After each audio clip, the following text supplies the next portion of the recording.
Tayo ngayon guys tungkol sa 7.4 magnitude dyan sa Japan. Marami tayong mga supporters na nag-PM ngayon, nagpaabot kung mayroon bang impormasyon sa kaibigan, kung hindi ba magkaroon ng tsunami. Kung ano man po ang pahayag ng ating kaibigan, kung makakausap natin si kaibigan, ipapaabot ko talaga sa inyo ang sagot. No, salamat po sa iyong tiwala kasi nag-warning daw ang Japan ngayon sa tsunami mga idol. Kaya subukan natin si Linyo itanong. Salamat po, sana po ligtas po sila Ate Angel no doon sa Japan, sa Tokyo, Japan, kasi doon sa Tokyo, Japan talaga tumama yung malakas na 7.4 magnitude. Kaya sana po ay ligtas po ang ating mga kababayan po doon at saka si Ate Raika.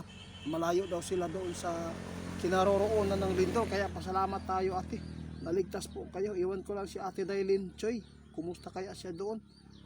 Kaibigan? Kaibigan?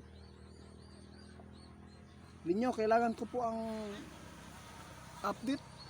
May nagpaabot sa atin, nag-alala po sila. Kasi malapit po talaga sila sa dagat. Ay, salamat, nandito si Linyo mga idol. Kaibigan, tungkol po sa Japan ba, wala po ba kayong impormasyon na tsunami?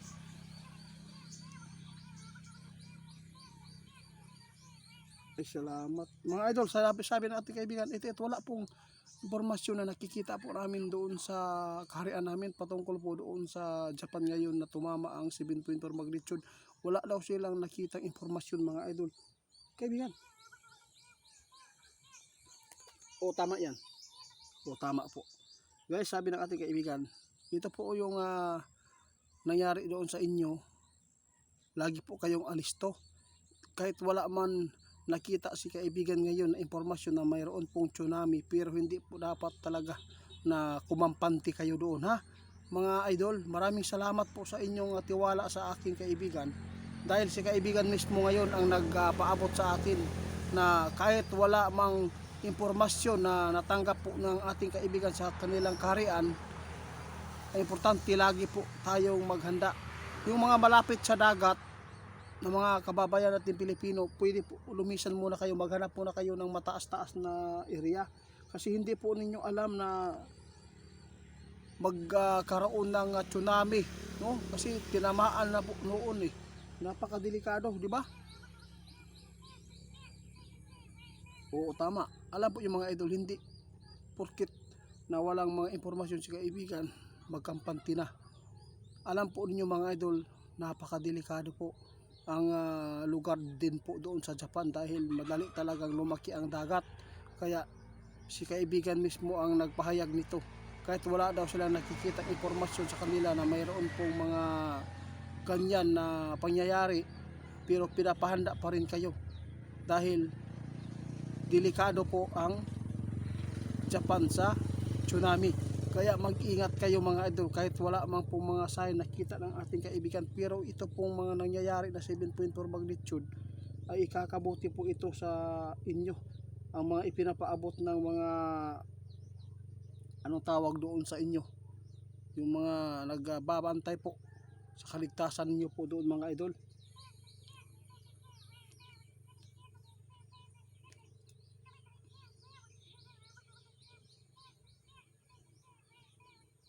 Oo, totoo yan.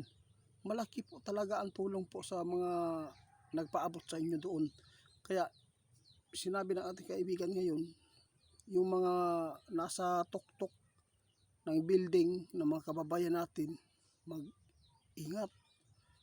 Kung pwede bumaba kayo doon, maghanap kayo ng sifting tirahan, kasi delikado po pag nasundan.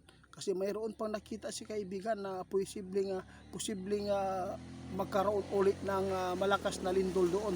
Kasi hindi po ito totally na yan na ang wala nang susunod, pero nakita ng ating kaibigan ngayon ang impormasyon dito mga idol na mayroon pang mas malakas dyan na tatama. Kaya ito po ang tanda nyo, pag tumama yung malakas, ibig sabihin nito kaibigan, may posible talaga na tsunami.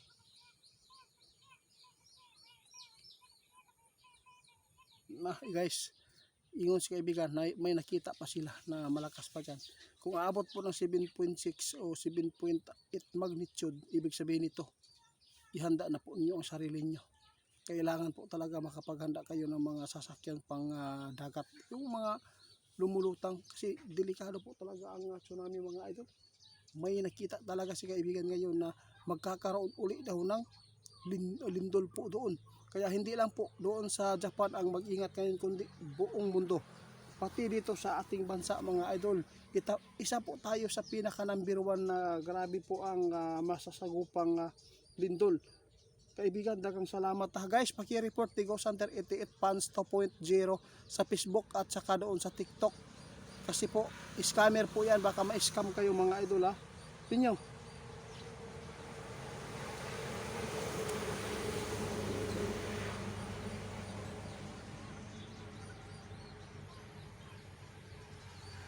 So, sige.